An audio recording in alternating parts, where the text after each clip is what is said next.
जय हिंद दोस्तों। इस वीडियो में हम आपके लिए लाए हैं मौर्योत्तर काल से संबंधित अति महत्वपूर्ण प्रश्न।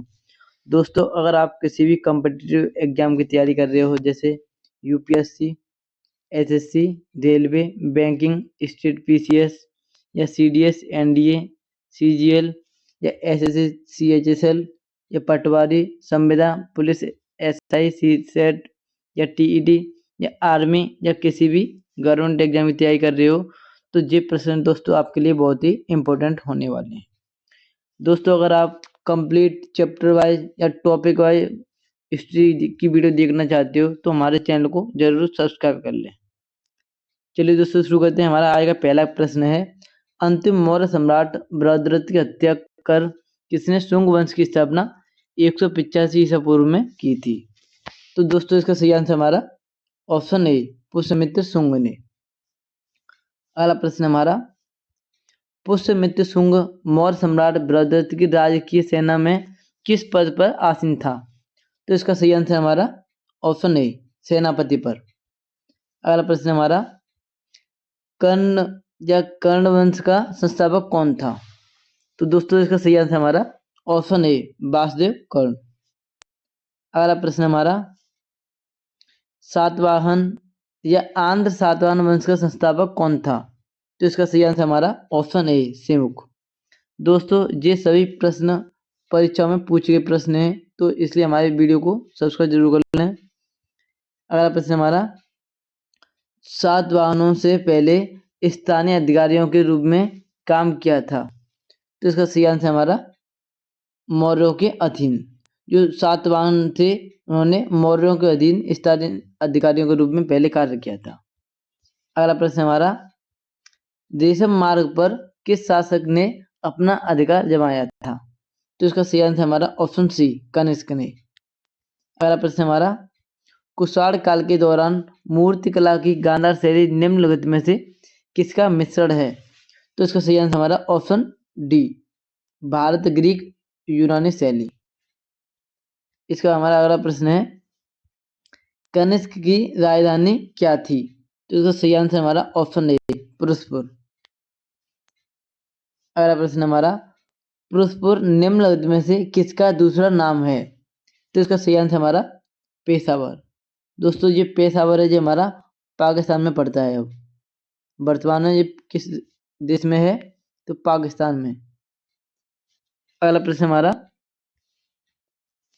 चरक किसके राज के सकते? तो इसका सही आंसर हमारा कनिष्क की।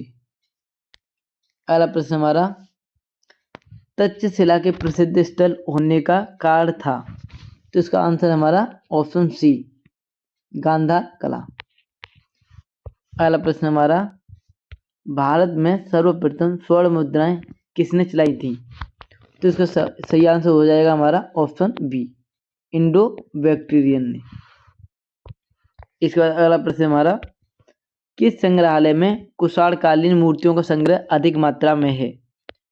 तो दोस्तों, इसका सही आंसर हमारा ऑप्शन ए, मथुरा संग्रहालय में। अगला प्रश्न हमारा, निम्नलिखित में से किसने सोने के सर्वाधिक शुद्ध सिक्के जारी किए थे? तो इसका सही आंसर हमारा ऑप्शन ए, कुषाण वंश के शासकों ने।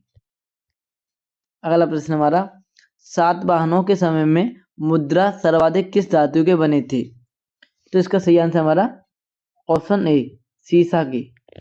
तो दोस्तों, जो सातवाहनों के समय में जो मुद्रा किस धातु की चलती थी? तो उसमें सीसा धातु की चलती थी। अगला प्रश्न हमारा, निम्नलिखित में से कनिष्क के समकालीन कौन थे? तो इसका सही आंसर हमारा ऑप्शन बी, नागार्जुन, अश्वघोष और वसुमित्र, ये सभी कनिष्क के दरबार में रहते थे। अगला प्रश्न हमारा, किस वंश के शासकों ने ब्राह्मणों एवं बौद्ध भिक्षुओं को कर मुक्त भूमि या गांव भूमि देने की प्रथा आरंभ की थी? तो इसका सही आंसर हमारा सातवाहन वंश।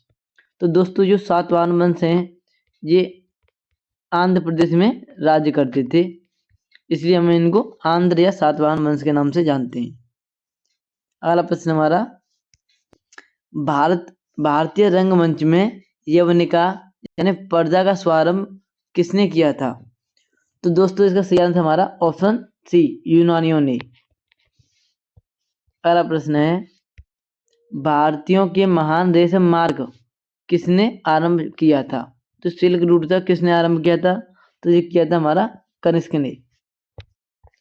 अगला प्रश्न है, निम्नलिखित में से किसने बड़े पैमाने पर स्वर्ण मुद्राएं या सोने की मोहर चलाई थी? तो इसका सही आंसर हमारा कुषाण शासकों ने। अगला प्रश्न है हमारा, चरक और नागार्जुन के किसके दरबार के शोभा थे? यानी ये किसके दरबार में रहते थे? तो कनिष्क में रहते थे ये दोनों। अगला प्रश्न हमारा, शक संवत का प्रारंभ किस सम्राट के शासनकाल में 78 ईसा पूर्व में हुआ था? तो इसका सही आंसर हमारा कनिष्क। तो दोस्तों जो शक संवत चलाई थी, ये चलाई थी हमारी कनिष्क ने। अगला प्रश्न हमारा, तक्षशिला विश्वविद्यालय स्थित है? तो इसका सही आंसर हमारा ऑप्शन ए, पाकिस्तान में। तो दोस्तों तक्षशिला कहाँ पर स्थित है? पाकिस्तान में स्थित है ये। अगला प्रश्न हमारा, प्राचीन काल में कलिंग का महान शासक कौन था? तो इसका सही आंसर हमारा ऑप्शन सी, खारवेल। अगला प्रश्न हमारा, कुषाण काल में सबसे अधिक विकास किस क्षेत्र में हुआ था? तो इसका सही आंसर हमारा ऑप्शन डी, वास्तुकला के क्षेत्र में। अगला प्रश्न हमारा, सातवाहनों ने आरंभिक दिनों में अपना शासन कहाँ शुरू किया था? तो दोस्तों इसका सही आंसर हमारा ऑप्शन डी, आंध्र प्रदेश में। अगला प्रश्न हमारा, सातवाहन राज्य की राजधानी क्या थी? तो इसका सही आंसर हमारा पैठन या प्रतिष्ठान। अगला प्रश्न है, निम्नलिखित में से कौन सा अभिलेख कलिंग नरेश खारवेल से संबंधित है? तो इसका सही आंसर हमारा हाथी गुफा अभिलेख। अगला प्रश्न है हमारा, किस सातवाहन नरेश ने गाथा सप्तशती नामक महत्वपूर्ण कृति की रचना की थी? तो इसका सही आंसर हमारा हाल ने। अगला प्रश्न हमारा, सातवाहन शासकों की राज्य की भाषा क्या थी? तो इसका सही आंसर हमारा पाली भाषा। सॉरी, इसका हमारा सही आंसर है प्राकृतिक, इसका सही आंसर हमारा प्राकृत भाषा। ऑप्शन ए सही हो जाए, ऑप्शन बी सही होगा इसका। अगला प्रश्न हमारा,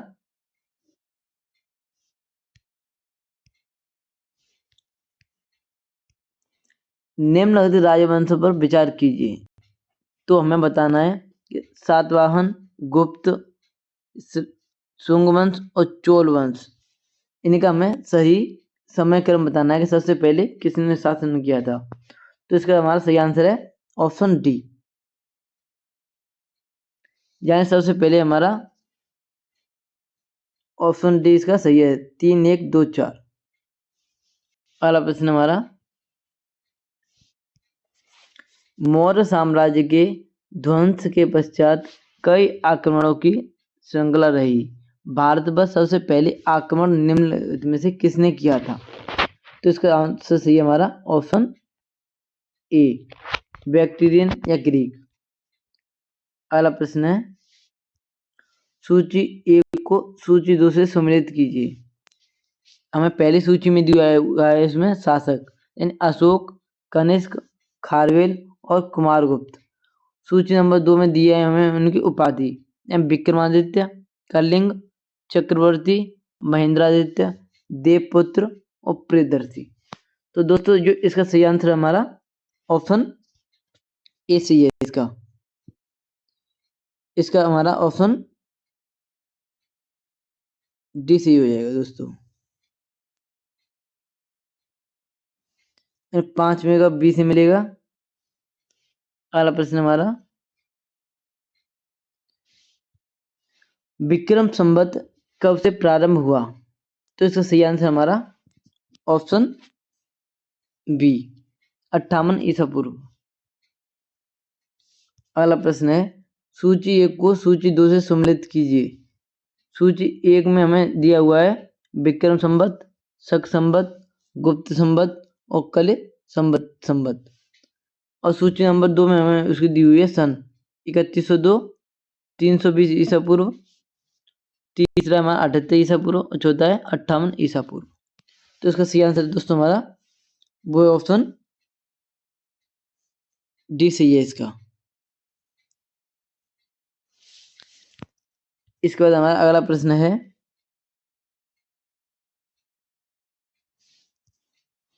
मौर्यों के बाद दक्षिण भारत में सबसे प्रभावशाली राज्य कौन सा था? तो इसका सही आंसर हमारा सातवाहन वंश। अगला प्रश्न है, बुद्ध की खड़ी प्रतिमा निम्न में से किस काल में बनाई गई थी? तो इसका सही आंसर हमारा ऑप्शन बी कुषाण काल में। अगला प्रश्न है, शुंग वंश के बाद किस वंश ने भारत पर राज किया था? तो इसका सही आंसर हमारा कर्ण वंश ने। अगला प्रश्न है, किस चीनी जनरल ने कंस को हराया था? तो इसका सही आंसर हमारा पेन चाओ। दोस्तों ये चाइना का चीनी जनरल था। अगला प्रश्न हमारा, उत्तरी पश्चिमी भारत में सर्वाधिक संख्या में तांबे के सिक्कों को जारी किसने किया था? तो दोस्तों सही आंसर हमारा कुषाणों ने। इसके बाद अगला प्रश्न है, कथन ये हमें दिया हुआ है, कुषाण फारस की खाड़ी और लाल सागर से होकर व्यापार करते थे और इसका कार्ड दिया हमें आर के रूप में, उनकी सुसंगठित नौसेना उच्च कोटि थी। तो दोस्तों ये इसका सही आंसर हमारा ये हमारा ऑप्शन सी। एक कथन ए हमारा बिल्कुल सही है, परंतु जो आर वाला कथन है ये हमारा गलत दिया हुआ है। इसका अगला प्रश्न देखेंगे, जो कला शैली भारतीय और ग्रीक यूनानी शैली का सम्मिश्रण है उसे क्या कहते हैं? तो इसका सही आंसर हमारा गांधार कला शैली कहते हैं इसको। अगला प्रश्न है, कनिष्क बौद्ध धर्म की किस शाखा का अनुयायी था जिसका प्रसार उसने मध्य एशिया व सुदूर पूर्व में किया था? तो दोस्तों इसका सही आंसर हमारा ऑप्शन सी महायान शाखा। क्या? तो दोस्तों जो कनिष्क था वो किस शाखा का था? तो महायान शाखा। अगला प्रश्न हमारा, कनिष्क के शासनकाल में सर्वाधिक महत्वपूर्ण घटना कौन सी थी? तो इसका सही आंसर हमारा ऑप्शन सी चतुर्थ बौद्ध संगति। और दोस्तों ये कहाँ पर हुई थी? तो ये हुई थी हमारे कश्मीर के कुंडल वन में। अगला प्रश्न हमारा, प्राचीन भारत का महान व्याकरण और पतंजलि किसका समकालीन था? तो इसका सही आंसर हमारा पुष्यमित्र शुंग का। अगला प्रश्न है, सर्वप्रथम भारत में विशुद्ध संस्कृत भाषा में लंबा अभिलेख किस राजा द्वारा जारी किया गया था? तो इसका सही आंसर हमारा ऑप्शन बी शक राजा रुद्रदामन द्वारा। अगला प्रश्न है, किस राजा के शासनकाल में ईसाई धर्म प्रचारक सेंट थॉमस भारत आए थे? तो इसका सही आंसर हमारा ऑप्शन सी गोंदो फिरनास। इसके बाद अगला प्रश्न है, किस कुषाण शासक ने सर्वप्रथम स्वर्ण मुद्राएं जारी की थी? तो इसका सही आंसर हमारा ऑप्शन बी कड़फिसस सेकंड ने। अगला प्रश्न है, किस वंश के शासकों ने छत्रप प्रणाली का प्रयोग किया था? तो इसका सही आंसर हमारा ऑप्शन डी सगौने। इसका अगला प्रश्न है, त्रातार अर्थात मुक्तिदाता की उपाधि किस वंश के शासकों ने धारण की थी? तो इसका सही आंसर हमारा शक शासकों ने। तो दोस्तों अगर आप किसी भी एग्जाम की तैयारी कर रहे हो जैसे UPSC, SSC, railway, banking, state PCS या सीडीएस, एनडीए, सीजीएल या सीएचएसएल पटवारी या किसी भी यूपी पुलिस किसी भी एग्जाम की तैयारी कर रहे हो तो दोस्तों ये वीडियो आपके लिए बहुत ही इम्पोर्टेंट है। अगर दोस्तों आप complete chapter wise topic wise object history के पूरा देखना चाहते हो हिंदी में तो हमारे चैनल को सब्सक्राइब जरूर कर लें। अगला प्रश्न हमारा, प्राचीन काल के भारत पर आक्रमणों के संबंध में कौन सा सही कालानुक्रम सही है? तो दोस्तों इसका सही आंसर हमारा ऑप्शन ए। सबसे पहले जो आक्रमण किया था वो यूनानियों ने किया था, फिर उसके बाद सगों ने किया था, फिर उसके बाद आए थे कुषाण। अगला प्रश्न है, भारत में प्रथम बार सैनिक शासन या मिलिट्री गवर्नरशिप व्यवहार में कब लाया गया था? तो इसका सही आंसर हमारा ग्रीकों द्वारा। अगला प्रश्न है, ईसा पूर्व दूसरी सदी के प्रारंभ में उत्तरी अफगानिस्तान में स्थापित भारत यूनानी राज्य था। तो इसका सही आंसर हमारा ऑप्शन ए बैक्टीरिया। अगला प्रश्न है, चार धातुओं सोना, चांदी, तांबा एवं सीसा के सम्मिश्रण से बनने वाले सिक्के को क्या कहा जाता था? तो इसका सही आंसर हमारा ऑप्शन डी करसापड़। अगला प्रश्न है, सर्वप्रथम रोम के साथ किन लोगों का व्यापार प्रारंभ हुआ था? तो सही आंसर हमारा ऑप्शन बी तमिलों एवं चेरों का। अगला प्रश्न है, मौर्य उत्तरकालीन प्रमुख बंदरगाहों में कौन असत्य है? तो इसका सही आंसर हमारा ऑप्शन डी कोची। अगला प्रश्न है, निम्न में से किस स्थान को पेरिप्लस ऑफ द इरिसियन सी में पोड़के के नाम से संबोधित किया गया है? तो इसका सही आंसर हमारा ऑप्शन बी अरिकामेड। इसका अगला प्रश्न है, मौर्य उत्तरकाल में किसने भारत में हिंद यूनानी राज्य की स्थापना की थी? तो सही आंसर हमारा ऑप्शन ए डेमेट्रियस। अगला प्रश्न है, निम्नलिखित में किसने अपने जीवन के उत्तरार्ध में अपने पुत्र के हाथों में राय सत्ता सौंपकर बौद्ध भिक्षु बन गया था? तो इसका सही आंसर हमारा मिनांडर।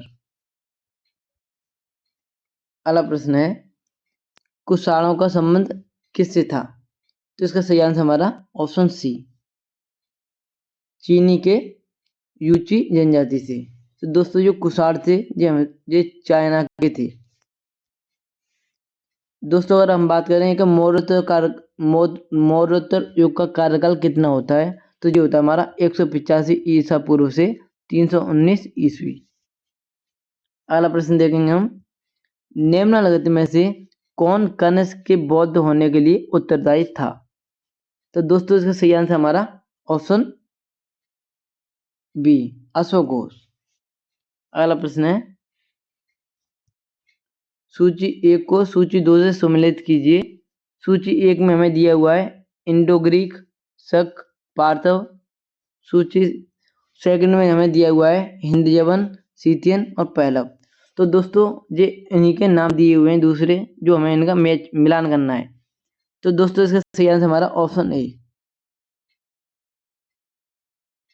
जाने कि जो इंडो ग्रीक थे इनको हम कहते थे हिंद यवन, और जो शक थे इनको कहते थे हम सीथियन, और जो पार्थ थे इनको कहते हैं हम पहलव। इसके बाद हमारा अगला प्रश्न है, सूची 1 को सूची 2 से सम्मिलित कीजिए। सूची 1 में हमें दिए हुए हैं राज्य और सूची 2 में दिए हुए हमें राजधानी। तो दोस्तों चलो देखते हैं। इसमें पहला है हमारा शुंग वंश, उसके बाद चैदी, फिर उसके बाद सातवाहन, उसके बाद हमारा कुषाण वंश। और राजधानी दी हुई हमें विदिशा, कलिंग, प्रतिष्ठान या पुरस्पुर और पेशावर। तो दोस्तों इसका सही आंसर हमारा ऑप्शन ए। कि दोस्तों जो शुंग वंश की राजधानी थी वो थी हमारी विदिशा में, चैदी की थी कलिंग, और सातवाहनों की राजधानी थी प्रतिष्ठान, और जो पुरस्पुर या पेशावर किसकी राजधानी थी हमारी कुषाणों की राजधानी थी। इसका अगला प्रश्न हमारा, रोमन साम्राज्य के अनुसरण पर किस वंश के शासकों ने केसर सीजर की उपाधि ग्रहण की थी? सही आंसर हमारा ऑप्शन सी कुषाण वंश के शासकों ने। अगला प्रश्न है, निम्नलिखित में से किसका निर्माण शुंग काल में हुआ? तो इसका सही आंसर हमारा ऑप्शन डी उपरोक्त सभी। तो दोस्तों जो शुंग काल में जो निर्माण हुआ था वो हमारा भरहूत स्तूप भी है, सांची स्तूप का भी उसी में हुआ है, और भाजा स्तूप का भी। तो इसका आंसर हमारा उपरोक्त सभी। अगला प्रश्न है हमारा, सातवाहन नरेश हाल के समकालीन गुणाढ्य ने किस प्राकृतिक ग्रंथ की रचना की थी? तो इसका सही आंसर हमारा ऑप्शन ए बृहत कथा। अगला प्रश्न है, निम्नलिखित कथनों पर विचार कीजिए। तो दोस्तों इसमें हमें बताना सही कथन कौन कौन से हैं। पहला कथन दिया हुआ है, सातवाहन शासक बौद्धों पर अत्याचार करते थे, तो ये गलत है हमारा। पुष्यमित्र शुंग बौद्धों को संरक्षण देते थे, ये भी हमारा गलत है। बोध गया में शशांक ने बोधि वृक्ष को काट दिया था, इससे कौन सा कथन सही है? तो दोस्तों हमारा तीसरा वाला बिल्कुल सही है। तो इसका आंसर हमारा ऑप्शन डी, यानी केवल 3 सही है। पहला प्रश्न हमारा, निम्नलिखित में से किस अभिलेख में चंद्रगुप्त मौर्य और अशोक दोनों का उल्लेख किया गया है? तो दोस्तों इसका सही आंसर हमारा ऑप्शन बी, महाक्षत्रप रुद्रदामन का चूनागढ़ अभिलेख में। अगला प्रश्न है, प्राचीन भारत में निम्न में से किस एक ने नियमित रूप से सोने के सिक्के चलाए थे? तो इसका सही आंसर हमारा कुषाण शासकों ने।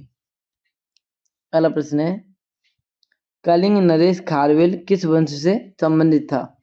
तो इसका सही आंसर हमारा चेदी वंश से। अगला प्रश्न देखेंगे दोस्तों हम, प्राचीन भारत में देश की अर्थव्यवस्था में अत्यंत महत्वपूर्ण भूमिका निभाने वाली सीढ़ी संगठन के संदर्भ में निम्नलिखित कथनों में से कौन से सही हैं? तो इसमें हमें 3 कथन दिए हुए हैं। पहला है हमारा, प्रत्येक श्रेणी राज्य की एक केंद्रीय प्राधिकरण के साथ पंजीकृत होती है और प्रशासनिक स्तर पर राजा उनका प्रमुख होता था। दूसरा हमें दिया है इसमें, श्रेणी को वेतन, काम करने के नियमों, मानकों और कीमतों के सुनिश्चित करती थी।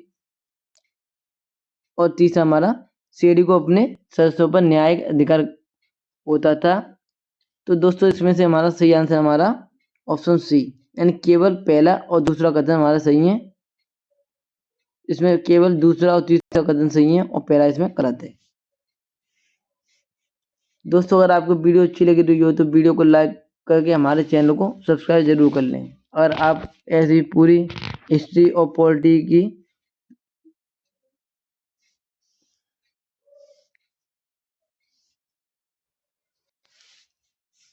दोस्तों अगर कंप्लीट पॉलिटी और हिस्ट्री की वीडियो देखना चाहते हो तो हमारे चैनल को सब्सक्राइब जरूर कर लें।